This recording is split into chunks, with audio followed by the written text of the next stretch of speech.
Hello everyone, this is Defense Politics Asia and headlines from the Ukraine war. The first thing first is the Russians have announced a significant boost in the production of T-80BVM and the TOS-1A flamethrower system. So this news came out on the 17th of June, where Shoigu he have basically visited Ural. Wow, my God, this how to pronounce this? Uralvagonzavod. Yeah, it's why I don't know why they combine the words together, because the name is actually separate. Uralvagonzavod. Yeah, which is easier to pronounce, but they put it together. So basically, they have announced a significant boost in the production of T-80BVM tanks and a TOS-1A thermobaric rocket launchers. And particularly for the TOS-1A, it has been one of the most terrifying and effective weapon in this Ukraine war. And according to the head of the Uralvagon Zavod, they say that they applied engineering solutions that significantly increased production volumes across the entire range in the past few months. So this has been a recent development since it seems, in the way how they put it, and the use of advanced manufacturing techniques have resulted in improved product qualities and reduced production times. And this could also means that they have never really upgraded their way of productions only because of this war, that they actually upgraded their production lines that allows them to produce faster. So Shoigu, the Minister of Defense, issued directive to urge the continued expansion of the production capabilities. So this, which means that we might even see even higher production value or numbers coming from the Russian military industrial complex. So then we move to United States. So the US, the Pentagon has admitted that they have a massive accounting error, and this accounting error is so bad that it's actually like $6.2 billion of bad. Like it is so far away. Is I can't even imagine how this can happen. So basically, the U.S. Department of Defense say that it has overcounted the value of the weapons it sends to Ukraine over the past 2 years by $6.2 billion. They say that the error is because the officials don't count the actual value of the weapons. They say that they count the value of the replacement of those weapons, which is of course the clever thing to do. So, and no one has complained about it, but they decided to just admit the mistake, which is kind of a surprise. So they say that the newly produced weapons usually will cost more than the old ones they replace. So they kind of know they wanted to scam the Ukrainians, but now they suddenly the conscience has caught up with them, so they decided to be more honest a bit and actually reduce. So they confirmed that the final calculation is 3.6 billion, and for work year 22 it was 2.6 billion, with a combined total of $6.2 billion in terms of error. And they say that this evaluation error will in no way limit or restrict the size of their support to Ukraine. What I think is actually happening is that they ran out of budget to give to Ukraine, and that because they have overpriced everything, so instead of pricing the tank of Abrams as the tank it used to cost, they basically price it as the tank they will be using to replace it, which is a more expensive tank, a modern tank. That was the original scam. And but because Ukraine's war effort has been so bad, the situation in Ukraine's battlefield is so bad, they probably need more money. And they're running out of budget to give to Ukraine, so they have to remove the scam so that they can actually give more to Ukraine. If not, then they will find it very hard to justify the amount of weapons in terms of values to give to Ukraine. So by admitting to this scam, they allow themselves more budget to give to Ukraine. I think this is what happened. But of course, you can think differently. I'm just telling you that this accounting error happened and it's ridiculous. I mean, no one would calculate in this way. This is deliberate. 100% is deliberate. It's a scam. And then in the EU, they sign off on the 11th sanctions. They finally agree on the sanction, and this time round, this is a bit different from what it used to. This will allow for the first time to punish third countries that help Moscow evade trade restrictions. And these third countries is not just within Europe itself, it's entire world. So they say that the EU has designed a new mechanism. So if a third country, for example in Central Asia, fail to comply with Western sanctions or can't explain a sudden rise in trade in banned goods, they could face EU punishment, which means that EU is going to apply sanctions on any country that's going to help Russia. And this is going to be very awkward, because what about China, India? Are you going to sanction this kind of countries, all these massive big countries? So this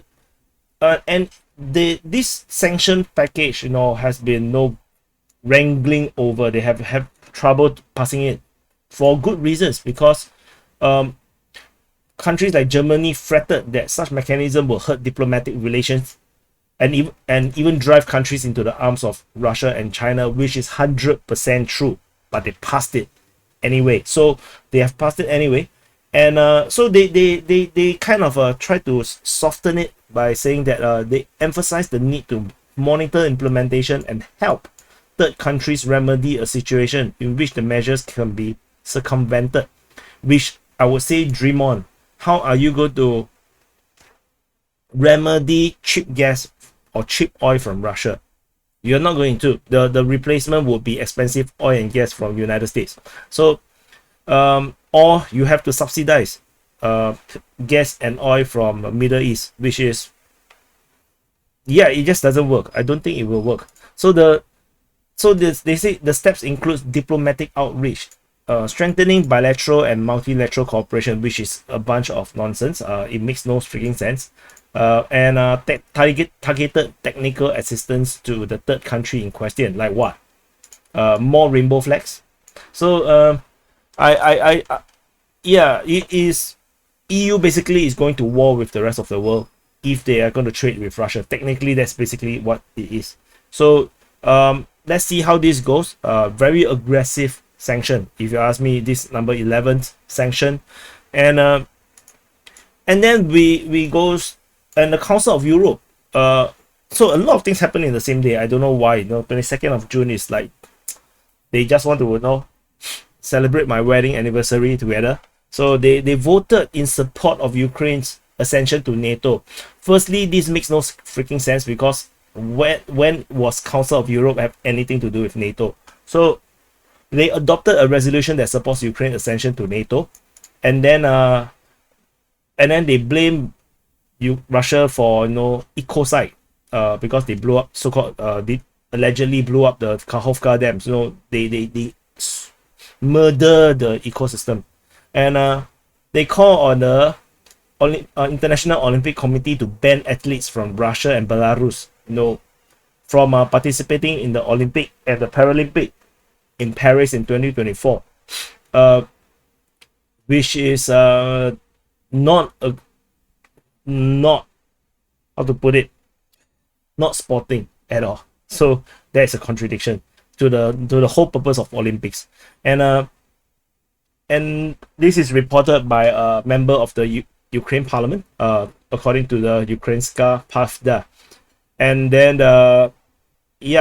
so they also call on Russia to withdraw all its troops, because they supports Ukraine's peace formula, which is not a peace formula, is a demand on Russia to surrender, which of course, we all know it's not going to happen. And the resolution also creates a database that will register damage caused to Ukraine by the full-scale Russian invasion, which this database will eventually be just scrapped because it would not be useful at all, because Ukraine is not going to win this war, as far as I can tell. And so it's just going to be just another diplomatic tool, just to mess with Russia. So the document also blame Russia for the Kakhovka Dam destruction and the ecocide. Yeah, we already mentioned that. Yeah, and using a Zaporizhzhia nuclear power plant for blackmail, which make it sounds like as if the International Atomic Committee is not there. So whatever. So then Zelenskyy, in an interview with the BBC, claims that people should dial down their expectation for the Ukrainian offensive, because the offensive is not a Hollywood movie. The offensive is just an offensive with a Hollywood trailer. It's not a movie. It's just an offensive with a Hollywood trailer. So so they say that the entire advance has been slowed down due to a lot of minefields laid by the Russian forces. So and they say that any attempt, a lot of people would attempt to pressure them. With all due respect, they will advance on the battlefield the way they deem best. So this also reads that there are people trying to pressure Ukraine to move faster. Yeah, just read between the lines, and yeah, there are pressure on Zelenskyy to deliver, and Ukraine is always speaking the things that you're not supposed to say out loud, like all the time. So they're trying to tell whoever it is, stop pushing us, and yeah, it's not a Hollywood movie. And Zelenskyy also added within the same interview that the Ukraine will be holding elections, but only after the war. So essentially, Zelenskyy has declared himself dictator. Of course, by law, there is a lawful dictatorship, because the Ukrainian election will be held in 2024 only if martial law is ended by then, which the martial law is decided by the Ukrainian president. So he can put martial law forever, and he will forever be the Ukrainian president with no elections.